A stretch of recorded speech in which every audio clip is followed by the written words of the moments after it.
second script will be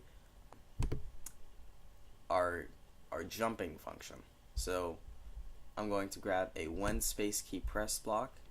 Instead of space, I'm going to change this to up arrow. And then what I'm going to do is I'm going to go to control.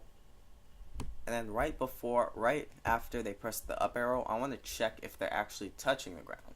Because you can't jump if you're already up in the air. So I'm going to check if they're touching the ground.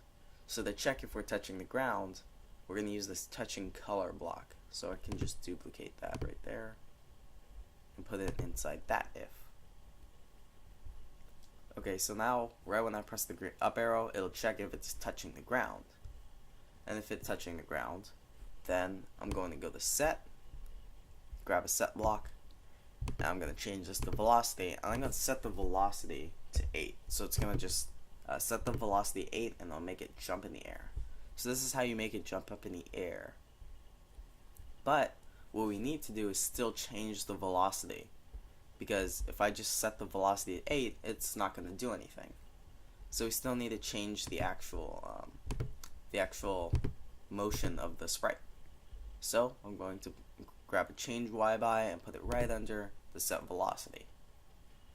But even after we do this, it's still not going to do anything. Well, it still will jump in the air, but its bounce count isn't reset yet. So we still need to reset its bounce count. So we'll reset the bounce count while we're at it in this up arrow.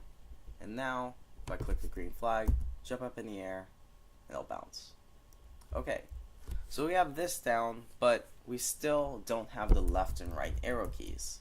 So we can only jump up in the air right now.